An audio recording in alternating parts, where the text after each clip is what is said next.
হরি ওম। সকলকে গীতা পাঠের এই ৫৬তম পর্বে অনেক অনেক নমস্কার, অভিনন্দন, স্বাগত। আমরা নিয়মিত এই সংস্কৃত চ্যানেলের মাধ্যমে গীতা পাঠ শুনছি, গীতা পাঠ অভ্যাস করছি, তার সুর, উচ্চারণ এবং বিশ্লেষণ ইত্যাদি বিষয়ে আমরা নিয়মিত অধ্যয়ন করছি। আজকে আমাদের এই ৫৬তম পর্বে আলোচ্য বিষয় শ্রীমদ্ভগবদ্গীতার ২য় অধ্যায় সাংখ্যযোগ, শ্লোক সংখ্যা 61। এই শ্লোকের মূল বিষয়বস্তু হল ইন্দ্রিয় সংযম। ইতিপূর্বেই ইন্দ্রিয়গুলির ক্ষমতা সম্বন্ধে শ্রীকৃষ্ণ অর্জুনকে উপদেশ দিয়েছেন। তার যে শারীরিক এবং মানসিক বিকৃতি, অর্জুন যুদ্ধক্ষেত্রে এসেও যে যুদ্ধ করতে পারছে না, তার মূল কারণ হল এই একাদশ ইন্দ্রিয়ের বিষয়ের প্রতি আসক্তি, বিষয়ের প্রতি ধাবিত হওয়া। এবং এই ইন্দ্রিয়গুলি এমন, যে ব্যক্তি বিবেকবান, যে ব্যক্তি কিনা যত্নশীল নিজের জীবন সম্বন্ধে, যে সুন্দরভাবে জীবনযাপন করতে চায়, যার জীবনে তপস্যা আছে, যার জীবনে অনুশীলন আছে, যার জীবনে নিয়মানুবর্তিতা আছে, এরকম ব্যক্তিরাও এই ইন্দ্রিয়ের যে প্রবল ক্ষমতা, ইন্দ্রিয়র যে বহির্মুখতা, বহির্মুখী যে গমনের ইচ্ছা, তার কাছে কিন্তু অনেক সময় হার মেনে যায়। আজকের ৬১ নম্বর শ্লোকে ভগবান শ্রীকৃষ্ণ অর্জুনকে কি বলছেন, যে যদি ইন্দ্রিয়গুলোকে সংযম করে সেই পরমাত্মার প্রতি বা অন্তরাত্মা, তার প্রতি যদি নিবেদিত চিত্ত হওয়া যায়, শরণাগত হওয়া যায়, তবে সেই ব্যক্তি কিন্তু স্থিতপ্রজ্ঞ ব্যক্তি। তখন বলা হয় তার বুদ্ধি প্রতিষ্ঠিত হয়েছে, সেই কিন্তু আত্মোপলব্ধি বা নিজের স্বরূপ উপলব্ধি করতে সমর্থ হবে। কি বলছেন শ্রীকৃষ্ণ? তানি সর্বাণি সংযম্য যুক্ত আসীত মৎপরঃ।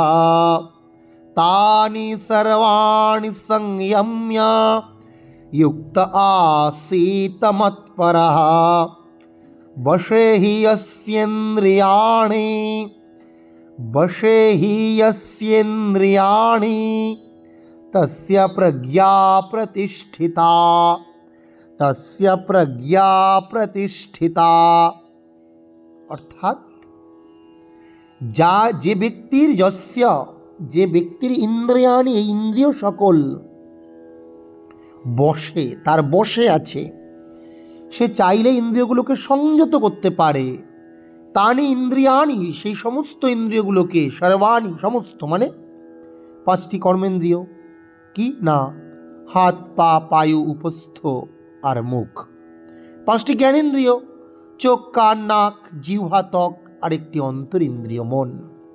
এই সমস্ত ইন্দ্রিয়গুলোকে যে ব্যক্তি সংযত করতে পারে এবং এই ইন্দ্রিয়গুলি যার বশে আছে, সেই ব্যক্তি আসলে যুক্ত আস্থিত মৎপরঃ, ভগবানের চিন্তায়, ভগবানের ধ্যানে, ভগবানের প্রতি সম্পূর্ণরূপে সেই ব্যক্তি কিন্তু মৎপর হয়েছে, অর্থাৎ ভগবানের প্রতি আসক্ত হয়েছে, ভগবানের প্রতি নিবেদিত চিত্ত হয়েছে। তখন কিন্তু তার প্রজ্ঞা প্রতিষ্ঠিতা, তার বুদ্ধি, তার জ্ঞান, তার ধী, তার স্মৃতি কিন্তু প্রতিষ্ঠিত হয়েছে, লক্ষ্যে অবিচল হয়েছে, সেই কিন্তু লক্ষ্য পূরণ করতে পারবে। অর্থাৎ এটাই আজকের শ্লোকের মূল তাৎপর্য। অর্জুনের এখানে মূল লক্ষ্য কি? অধর্মকে নাশ করা, ধর্মকে প্রতিষ্ঠা করা। ধর্মই হচ্ছে জ্ঞান।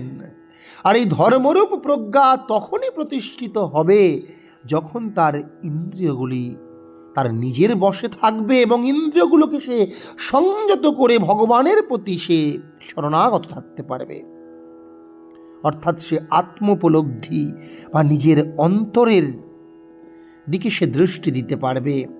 সে বাহিরে যে শরীর, যে নশ্বর, যে জরাগ্রস্ত, যে ব্যাধিগ্রস্ত যে শরীর, পিতামহ হোক, পিতামহ, শ্বশুর শালা সম্বন্ধী আত্মীয় স্বজনদের দেখে সে বিচলিত আর হবে না। কারণ সে জানে এই সমস্ত কিছুর মধ্যে অনুস্যূত হয়ে আছে সেই একই পরমাত্মা। পরমাত্মার কিন্তু কোনো মৃত্যু নাই, পরমাত্মা অজর অমর অব্যয়। এই জ্ঞান যখন তার হবে তখন তার প্রজ্ঞা প্রতিষ্ঠিত হবে। তাই ইন্দ্রিয়গুলোকে খুব দৃঢ়তার সঙ্গে সংযত করতে হয়, ইন্দ্রিয়গুলোকে দৃঢ়তার মাধ্যমে বশে আনতে হয়। ইয়াততো হিয়পি কন্তেয়, ভগবান শ্রীকৃষ্ণ আগেই বলেছেন, হে কন্তেয় তুমি জানবে পুরুষস্য, পুরুষের, কোন পুরুষের? যে ব্যক্তি যততা যত্নশীল বিপশ্চিত বিবেকবান ইন্দ্রিয়াণি প্রমাথানি, ইন্দ্রিয়গুলো অত্যন্ত প্রবল এবং প্রসবম বিক্ষোভকারী, হরন্তি মন, তাদের মনকে হরণ করে নিয়ে যায়। তাই তানি সর্বাণি সংযম্য, এই সমস্ত ইন্দ্রিয়গুলোকে সংযত করে যুক্ত আসিত মৎপরঃ, যে ব্যক্তি ভক্তিপরায়ণ হয়ে তার ইন্দ্রিয়গুলোকে সম্পূর্ণরূপে বশীভূত করেছেন, ভক্তিপরায়ণ হয়ে যে আমি করব, এটাই আমার উদ্দেশ্য, ধর্ম প্রতিষ্ঠা করা। জগতে ধর্মের অভ্যুত্থান হোক আর অধর্মের বিনাশ হোক, এই ভাবনায় যার চিন্তা, যার মন, যার প্রাণ, যার স্মৃতি, যার জ্ঞান, যার ধী, যার বুদ্ধি স্থির হয়েছে, সেই কিন্তু স্থিতপ্রজ্ঞ ব্যক্তি। অর্থাৎ ইন্দ্রিয়গুলি তার বশে এসেছে, ইন্দ্রিয়গুলো তার বিষয় থেকে নিবৃত্ত হয়েছে। এটাই আজকের শ্লোকের মূল তাৎপর্য। আমরা শ্লোকটি আরেকবার পড়ব। তানি সর্বাণি সংযম্য, আমি একবার করে বলবো, তারপরে আবার রিপিট করব, তার সঙ্গে সঙ্গে সবাই বলবে, তাহলে অভ্যাস হয়ে যাবে। তানি সর্বাণি সংযম্য, তানি সর্বাণি সংযম্য যুক্ত আসিত মৎপরঃ, যুক্ত আসিত মৎপরঃ বশে হি যস্যেন্দ্রিয়াণি, বশে হি যস্যেন্দ্রিয়াণি তস্য প্রজ্ঞা প্রতিষ্ঠিতা, তস্য প্রজ্ঞা প্রতিষ্ঠিতা। সকলকে আবারও নমস্কার। সবাই ভালো থাকুন, সুস্থ থাকুন এবং এইভাবে নিয়মিত গীতা পাঠের অভ্যাস করুন। আর একটি একটি শ্লোক প্রত্যেক দিন গীতার অধ্যয়ন করুন, তার প্রকৃত অর্থ বুঝুন। সংস্কৃত শ্লোক পাঠ করুন এবং তার প্রকৃত অর্থ, মর্মার্থ, গুরার্থ, নিগুড়ার্থ হৃদয়ঙ্গম করুন। সকলকে পুনরায় নমস্কার। ভালো থাকুন, সুস্থ থাকুন।